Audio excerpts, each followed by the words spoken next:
Shalom, bersama saya Timotius Kurniawan dari Kota Probolinggo.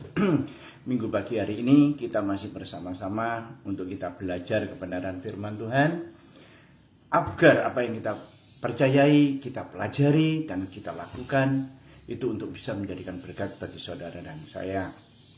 Mari kita buka sebentar di Injil Matius pasal yang ke-20. Saya bacakan demikian firman Tuhan mulai dari ayat yang pertama sampai ayat yang kelima ya. Demikian firman Tuhan.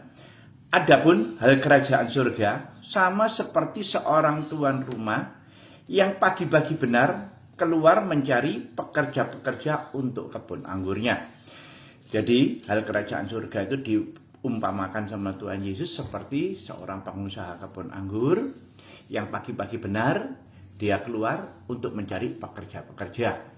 Dan kalau pagi hari dia sudah keluar dari kebunnya untuk mencari pekerja-pekerja, saya percaya bahwa orang-orang yang dicari, orang-orang yang ada, orang-orang yang tersedia, pasti orang-orang itu yang suka bekerja di kebun.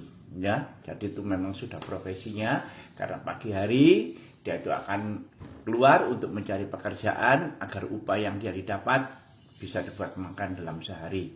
Dan esok paginya demikian lagi. Dan barang siapa tuan-tuan yang punya kebun atau yang punya ladang yang membutuhkan tenaga bisa mengambil mereka. Ya, jadi boleh dikatakan memang yang pagi hari ini spesialis mereka yang khusus bekerja untuk di ladang dan kebun maupun di peternakan. Oke, jadi orang pekerja ya. Yang ayat yang kedua.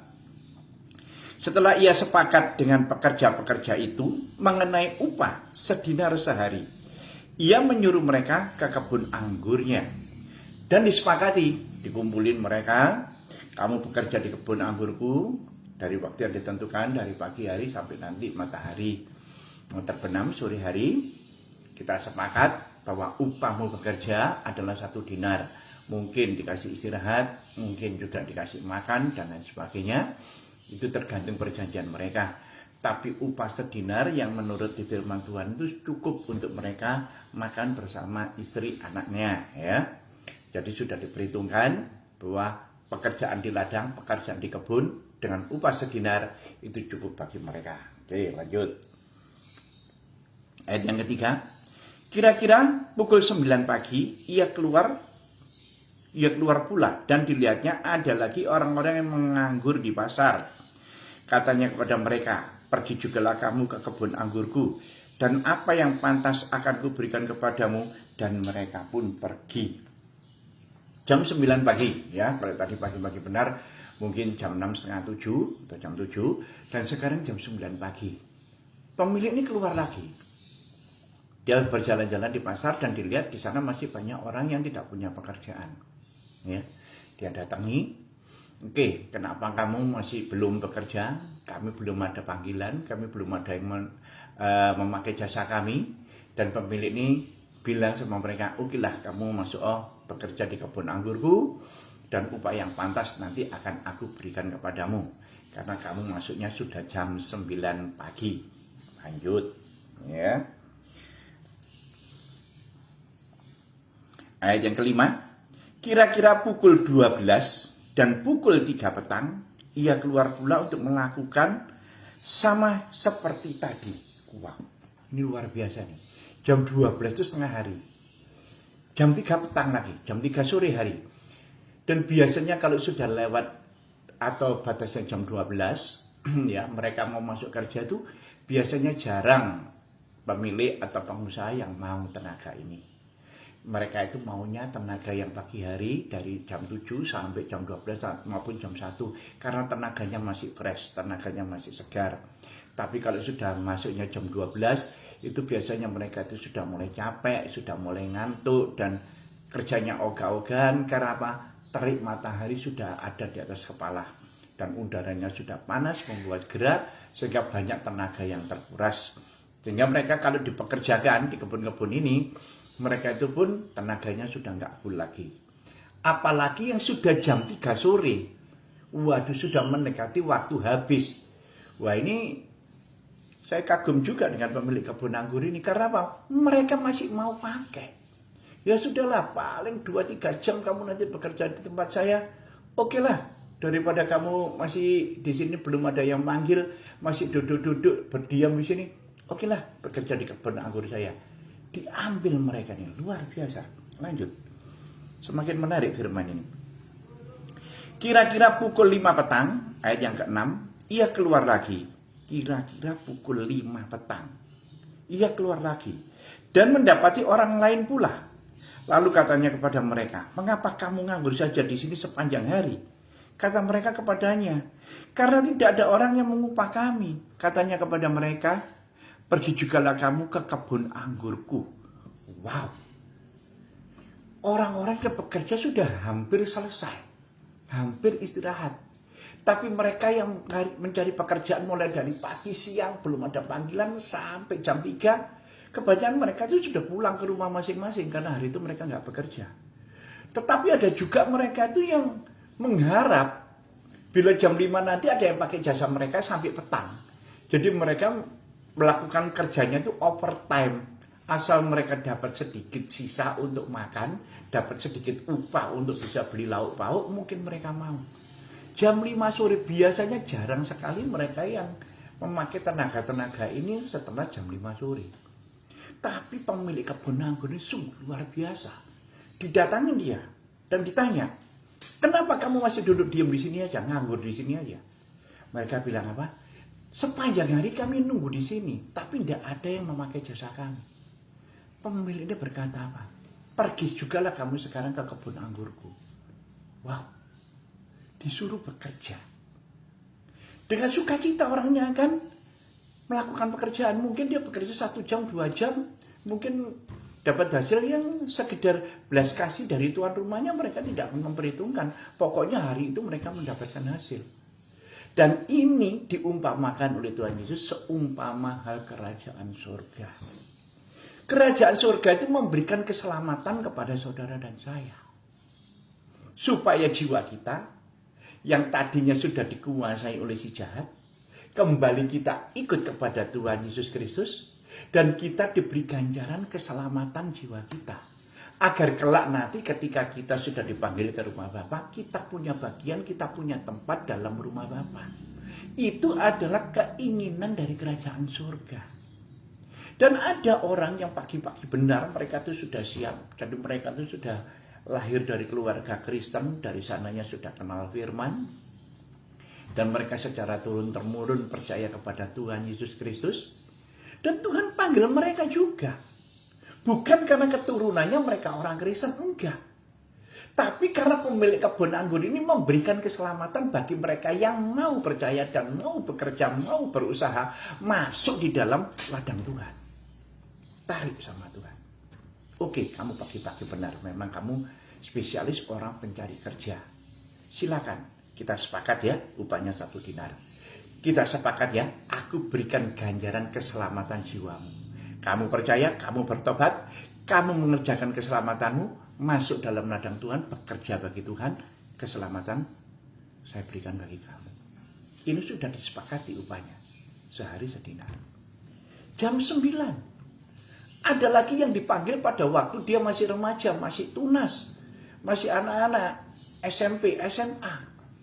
Tapi pemilik kebun anggur kerajaan surga ini tidak mempermasalahkan kamu masih anak-anak, atau kamu sudah tunas, atau kamu sudah remaja. Asal kamu percaya kepada firman, kamu mau masuk dalam ladang Tuhan, percaya kepada pemilik kebun anggur itu tadi, ganjaran yang sama, 1 dinar 1 hari, keselamatan diberikan kepada kamu. Sekalipun masuk jam 9. Ada yang masuk jam 12, sudah dewasa, sudah SMA, sudah kuliah. Mereka sudah menggunakan intelektualnya. Tuhan tidak pandang bulu. Tuhan pakai mereka, Tuhan panggil mereka lewat segala macam acara KKR, baik itu di sekolah maupun di kampus, maupun dalam persekutuan, maupun dalam ibadah gereja, maupun dalam komunitas youth, dalam komunitas juga persekutuan-persekutuan di kampus-kampus ataupun dimanapun berada di media online. Tuhan bisa memakai segala macam cara.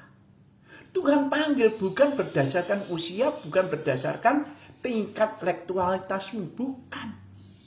Panggilan yang sama diberikan kepada mereka yang pagi hari, kepada mereka yang masih tunas, masih remaja, dan sekarang kepada mereka yang sudah dewasa. Tuhan panggil.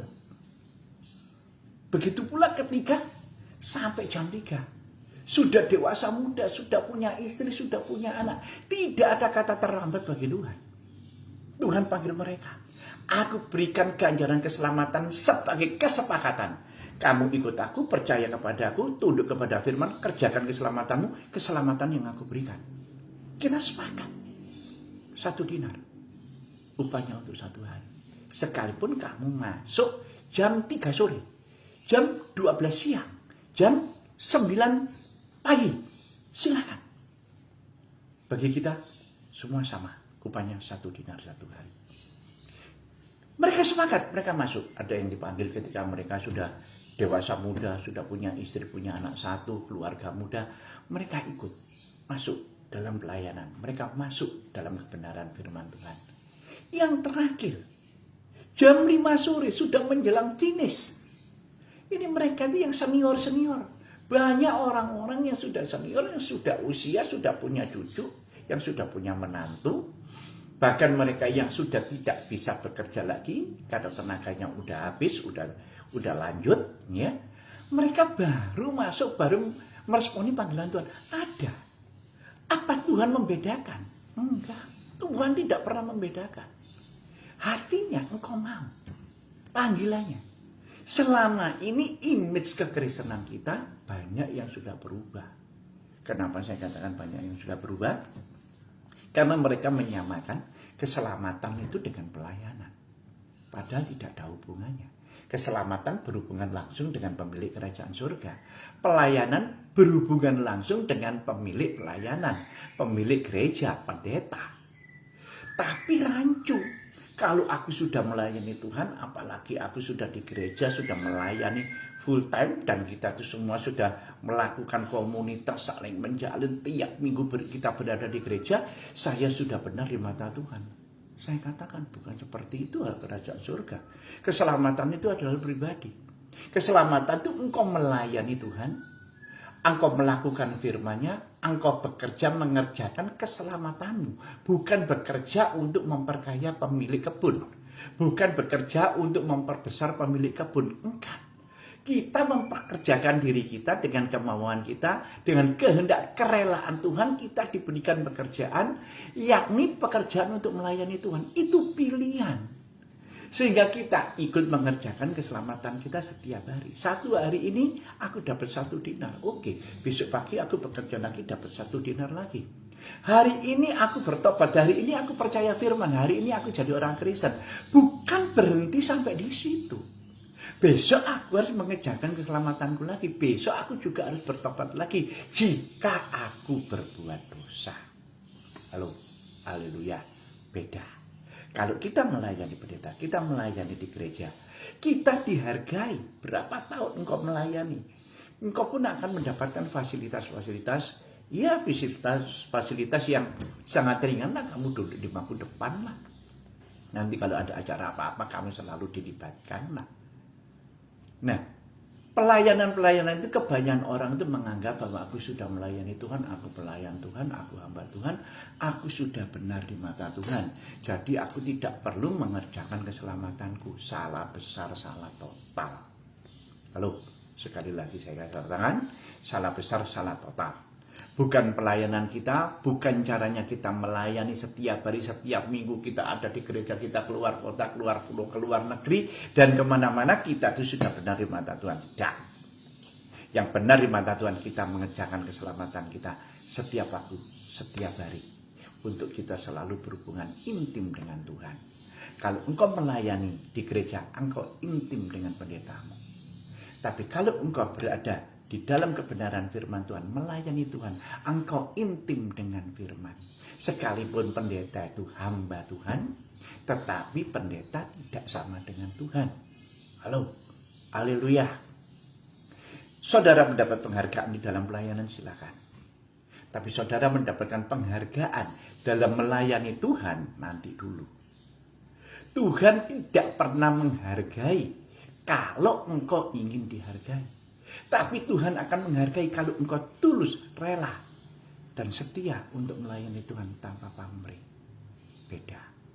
Tapi engkau melayani gembalamu, melayani gerejamu, engkau melayani dengan setia, engkau mendapat penghargaan oleh karena reputasimu. Tapi kalau engkau melayani Tuhan tanpa meminta imbalan, tanpa reputasi, engkau melayani dengan rela, Tuhan memberi penghargaan. Beda. Kualitas pertobatan, kualitas kekristenan itu ditentukan di sini. Kalau saudara menjadi seorang Kristen, ingin mendapat penghargaan dari Tuhan, ingin mendapat apresiasi dari Tuhan, engkau masih kanak-kanak rohani. Dan engkau masih ada di dalam pekerja di dunia. Engkau masih ada dalam pekerja yang ada di gereja ini. Kenapa saya katakan demikian? Karena mereka itu yang di gereja selalu berkata, aku sudah berapa tahun melayani. Sejak aku punya anak yang pertama, kedua, ketiga, dan lain sebagainya, aku sudah melayani. Dan mereka itu selalu menunjukkan pengalaman, selalu menunjukkan prestasi, selalu menunjukkan reputasi mereka. Supaya mereka itu mendapatkan penghargaan yang ada di sana.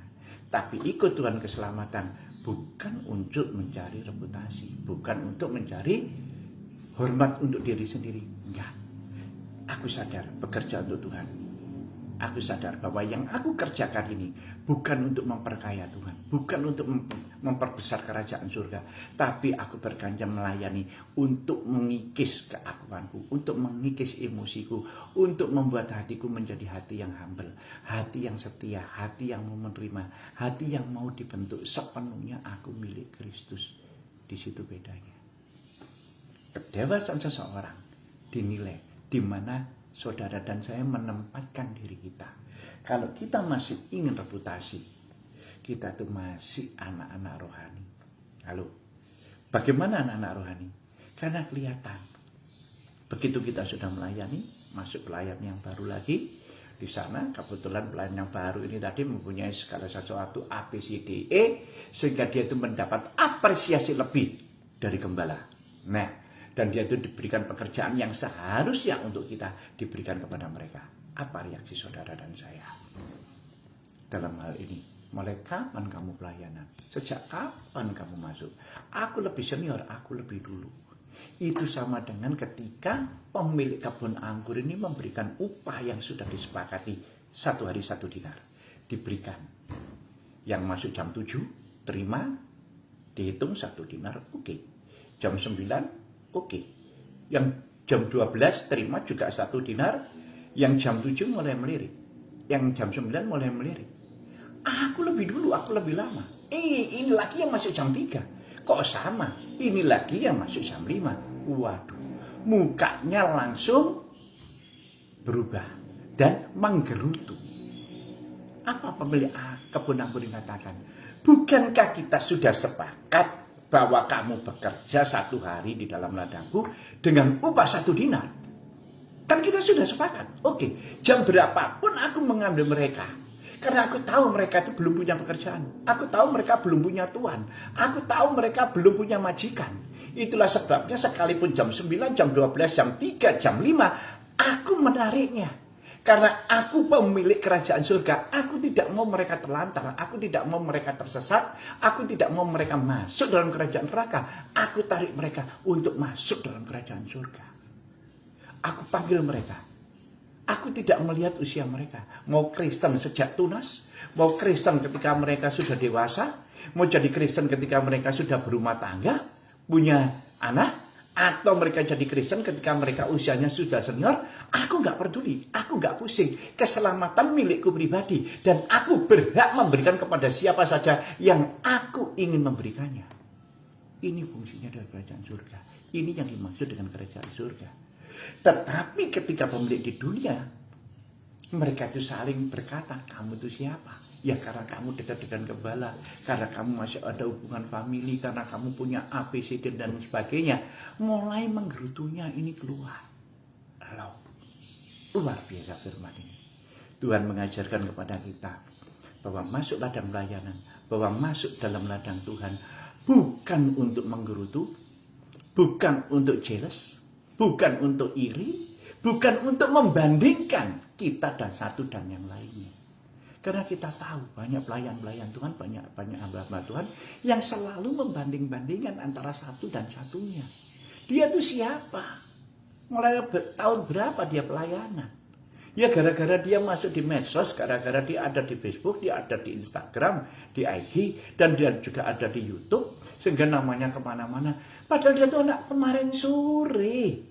Aku sudah pelayanan, dia itu masih sekolah, masih belajar. Nah, kalau kita mengatakan hal yang seperti itu, kita tahu banyak seperti kebun anggur yang bekerja di ladang anggur, dan ketika tuannya membagikan upahnya, mereka semua saling protes. Nah, itulah sebabnya saya katakan kepada saudara dan saya, hal keselamatan tidak bisa dibandingkan dengan siapa saja. Karena keselamatan itu adalah pribadi yang dikerjakan secara pribadi. Bukan berarti satu kali selamat untuk selamanya selamat. Enggak. Tuhan mau hari ini kamu bekerja. Besok pagi kamu juga bekerja. Besok lusa kamu juga bekerja. Demikian pula dengan keselamatan. Kerjakanlah keselamatanmu dengan takut dan gentar. Haleluya. Kita buka sebentar di Filipi ya. Filipi pasal yang kedua, ayat yang ke-12. Hai saudara-saudaraku yang kekasih, kamu senantiasa taat. Karena itu tetaplah kerjakan keselamatanmu dengan takut dan gentar. Bukan saja seperti waktu aku masih hadir, tetapi terlebih pula sekarang waktu aku tidak hadir. Dengan kata lain, kalau engkau sudah sepakat kerja di ladang kebun anggur, ya bekerja, ada atau tidak ada pengawas, kerjakanlah. Karena itu tanggung jawabmu, tanggung jawab saudara dan saya. Dengan pekerjaan kita mendapatkan upah 1 dinar 1 hari. Bila kita mengerjakan keselamatan kita di ladang Tuhan, ya kerjakanlah keselamatan kita. Karena upahnya sudah disepakati. Kita diselamatkan. Dan kita diberikan hak atas kerajaan surga. Oleh sebab itu kerja dengan keselamatanmu dengan takut dan gentar. Setiap waktu, setiap hari. Jangan pernah lalai. Jika engkau sudah bertobat, mengambil keputusan menjadi Kristen, ikut Tuhan, lakukan, kerjakan kekristenanmu setiap hari dengan takut dan gentar. Baik dilihat pendetamu ataupun tidak dilihat pendetamu, sepenuhnya yang melihat adalah kerajaan surga. Haleluya. Amin. Lanjut berikutnya. Ayat yang ke-13. Karena Allah lah yang mengerjakan di dalam kamu, baik kemauan maupun pekerjaan menurut kerelaan. Kita itu masuk ladang Tuhan karena dipanggil Tuhan. Halo, kita jadi Kristen karena kita dipanggil. Haleluya. Kita ikut kerajaan surga karena kita dipanggil. Dan kita meresponi panggilan itu. Dan karena kita meresponi panggilan itu semua menurut kerelaan kita. Tuhan yang taruh kerelaan supaya kita itu mau, kita itu taat, dan kita itu mengerjakan pekerjaan-pekerjaan kita dengan takut dan gentar kepada Tuhan. Bukan saya jadi Kristen karena terpaksa, bukan saya pelayanan karena terpaksa. Terpaksanya karena apa? Saya punya istri, saya punya anak. Kalau saya nggak pelayanan, saya nggak bekerja, dari mana mereka bisa hidup? No, bukan yang seperti itu yang Tuhan mau. Tapi Tuhan taruh kebaikan yang dalam kita. Tuhan panggil kita untuk kita bekerja di ladangnya, supaya kita dengan sadar bahwa apa yang kita lakukan, kita kerjakan itu bukan untuk Tuhan, tapi untuk diri kita sendiri. Kita jadi Kristen, kita jadi orang yang suka firman Tuhan, kita jadi orang yang suka melayani Tuhan, bukan oleh karena saya mencari hasil, tapi oleh karena saya mengasihi Tuhan. Karena orang yang bertobat, karena orang yang diselamatkan, selalu punya keinginan di dalam hatinya untuk melayani Tuhan. Dan saya katakan melayani Tuhan itu bukan hanya berbicara di mimbar, bukan hanya berkhotbah, tetapi kita membersihkan rumah Tuhan, kita melayani janda, fakir, miskin, anak yatim, piatu, dan kita itu membagikan segala sesuatu apa yang kita miliki untuk mereka yang kekurangan, mereka bisa mendapatkannya, untuk mereka yang sakit diringankan, untuk mereka yang punya problemnya diberikan jalan keluar. Itu juga melayani Tuhan. Bukan semata-mata melayani Tuhan itu berkhotbah, bukan, tapi melayani Tuhan, melayani sesama kita juga. Glory, haleluya. Next, lanjut. Ayat yang 14. Lakukanlah segala sesuatu dengan tidak bersungut-sungut dan berbantah-bantahan. Haleluya. Tadi sudah saya singgung di depan.